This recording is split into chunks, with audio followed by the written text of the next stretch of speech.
Hi అండి, అందరికీ నమస్తే. Welcome to my channel. ఈరోజు ఇంట్లో ఉన్న మిర్చితోటే మిర్చి బజ్జీ అయితే తయారు చేస్తున్నాను. ముందుగా అయితే నేను స్టవ్ మీద చిన్న ప్యాన్ పెట్టుకొని 1 టేబుల్ స్పూన్ జీలకర్ర, 1 టేబుల్ స్పూన్ ధనియాలు, 1 టేబుల్ స్పూన్ ఓమా అయితే ఇలా వేయించుకొని దోరగా మిక్సీలో కాకుండా రోట్లో దంచుకుందాం. కొంచెం సాల్ట్ కూడా వేసి దంచుకోవాలి. ఇది మనం మిర్చిలో మసాలా పెట్టుకోవడానికి, స్టఫ్ చేసుకోవడానికి. చూస్తున్నారు కదా, ఇలా కచ్చా పచ్చాగా దంచుకోవాలి. నాకు మసాలా అనేది కొంచెం తగ్గినట్టు అనిపించి ఇంకా కొంచెం తీసుకొని మళ్ళీ ఇలా రోట్లో దంచుకుంటున్నాను. ఇలా కచ్చా పచ్చాగానే దంచుకోవాలి. ఇది మెయిన్ టిప్. ఈ ధనియాలు అనేటివి మనం మిర్చి బజ్జీ తినేటప్పుడు తలిగి మంచి ఫ్లేవర్ అనేది వస్తుంది.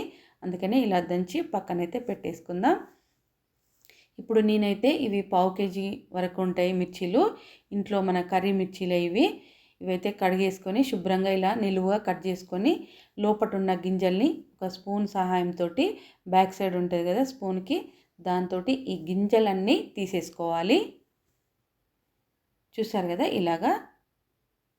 ఇప్పుడు నేను వీడియోలో చూపించే విధంగా మిర్చిని ఇలా అనుకుంటే మనకు లోపట ఉన్న గింజలు చాలా ఈజీగా వచ్చేస్తాయి. ఇలాగ అనుకోవాలి. ఇప్పుడు ఇలా అనుకుంటేనే లోపల గింజలు అనేది లూజ్గా అయ్యి మనం ఇలా తీయగానే వచ్చేస్తాయి. ఇలా తీసుకొని మనం గింజలు లేకుండా తీసుకొని మిర్చి బజ్జీ చేసుకుంటేనే మిర్చిని కంప్లీట్గా మనం తినేయగలుగుతాం. లేకపోతే మిర్చిని అంతా తీసేసుకొని వేగిన పిండి మాత్రమే చాలామంది అలా తింటారు. అందుకనే గింజలు ఏమీ లేకుండా ఇలా తీసేసుకుంటే కంప్లీటు మిర్చిని మనం తినగలుగుతాం. మీకు నచ్చితే ఈ కొసలు కూడా తీసేసుకోండి. ఒకవేళ ఉంచాలనుకుంటే ఉంచేసుకోండి. చూసారు కదా, ఇవన్నీ ఇలా తీసుకున్నాను. ఇప్పుడు నేను ఈ మసాలాలోకి ఇంకా ఒక ఐటెం అయితే కలుపుతున్నాను. చూస్తున్నారు కదా, ఇది కసూరి మేతి. ఇలా నలుపుకొని వేసుకుంటే ఈ ఫ్లేవర్ కూడా మనకు చాలా బాగుంటుంది. చాలా టేస్టీగా ఇలా నలుపుతుంటేనే మంచి టేస్ట్ అయితే వస్తుంది. ఇలా మిర్చీలలోకి ఈ మసాలా అంతా కూడా ఇలా పెట్టేసుకుందాం కొంచెం కొంచెంగా. చూస్తున్నారు కదా, ఇలాగా ఆల్రెడీ మనకు మిర్చీలలో తేమ అనేది ఉంటుంది కదా, మసాలా పట్టేస్తుంది. ఇలా అంతా మనం మసాలాను చక్కగా పెట్టేసుకుందాం. చాలా బాగుంటుంది. ఇలా అయితే మనకు కారం లేకుండా మంచిగా మిర్చిని బజ్జీని శాంతంగా తినేయచ్చు. ధనియాలు కూడా మనకు అక్కడక్కడ తలిగి నేను ఇలా బయట ఒకటి చేస్తే చూశాను. ఇంకా అప్పటి నుండి నేను ఇలాగే చేస్తాను. ఇంకా ధనియాలు అక్కడక్కడ తలిగి మంచి ఫ్లేవర్ అయితే వస్తుంది. ఇలా ట్రై చేయండి. మొత్తం అన్నిటికైతే మంచిగా మసాలా అనేది పెట్టేసుకున్నాను. చూస్తున్నారు కదా, చూస్తుంటేనే చాలా మంచిగా అనిపిస్తున్నది కదా. అవును, చాలా టేస్టీగా అయితే ఉన్నాయి మిర్చి బజ్జీ. ఇప్పుడు మనం శనగపిండి తీసుకుందాం. పక్కా కొలతలు ఏమీ లేవు, ఎందుకంటే మనము మిర్చి అనేది కొలతగా ఏం తీసుకోలేదు. ఒక 20-25 వరకు అయితే తీసుకున్నాను మిర్చీలు. అందుకనే నేను కప్పున్నర తీసుకున్నాను పిండిని అయితే. శనగపిండిని ఇలా జల్లించుకోవాలి. ఇందులోకి 3 టేబుల్ స్పూన్ల బియ్యపిండి వేసుకోవాలి. అంతకన్నా ఎక్కువ బియ్యపిండి వేసుకుంటే ఆయిల్ ఎక్కువ పీల్చుకొని మనకి తినాలనిపించదు. అందుకనే బియ్యపిండిని కొంచెం తక్కువ తీసుకొని ఇందులోకి ఓమను ఇలా నలిపి వేసుకోవాలి. నలిపి వేసుకుంటేనే స్మెల్ అనేది మంచిగా ఉంటుంది. అందులోకి నేను 1/2 టేబుల్ స్పూన్ వంట సోడా వేసాను. అలాగే సాల్ట్ కూడా వేసుకొని కొంచెము పసుపు కూడా వేసుకొని పిండిని అంతా కలిసేటట్టుగా ఇలా కలుపుకుందాం. వాటర్ పోయక ముందుకే ఇలా కలుపుకోవాలి. ఇప్పుడు కొంచెం కొంచెం వాటర్ వేసుకుంటూ మనం పిండిని కలుపుకుందాం.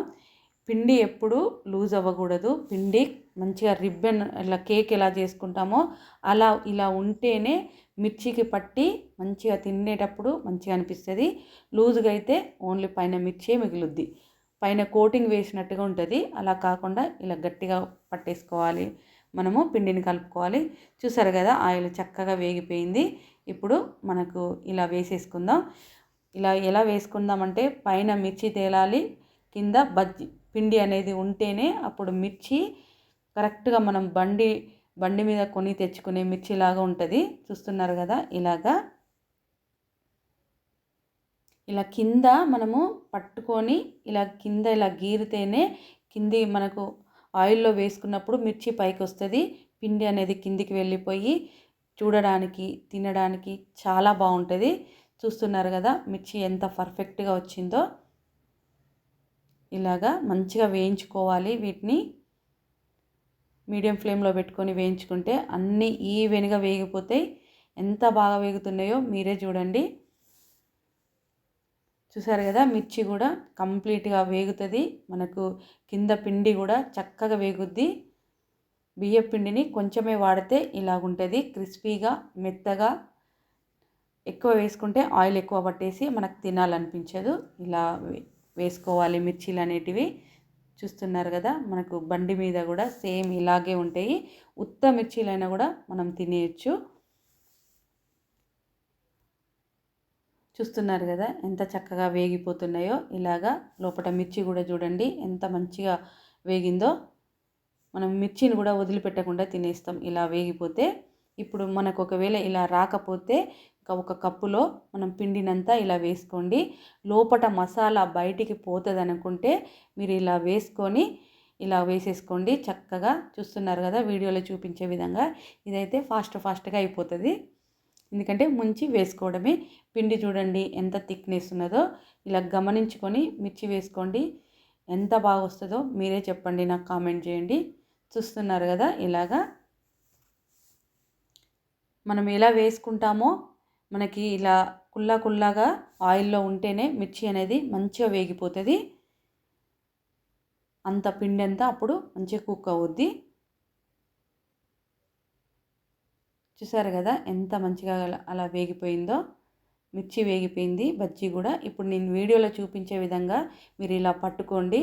పిండిని ఇలా వన్ సైడే తీసుకోవాలి. కింద ఇలా గీరి మనం ఆయిల్లో వేసుకుంటే మిర్చి అనేది పైకి వస్తుంది. పిండి మంచిగా కిందికి పోయి మనకి ఎలా కనపడుతుంది ఒకసారి చూస్తున్నారు కదా. ఇలా వేసుకుంటే అప్పుడు పర్ఫెక్ట్ మిర్చి అనేది మనకు వస్తుంది. ఇంకా ఇంట్లో అందరు ఇష్టపడాల్సిందే. చూడండి క్రిస్పీగా లోపల మసాలా కూడా అలాగే ఉంది.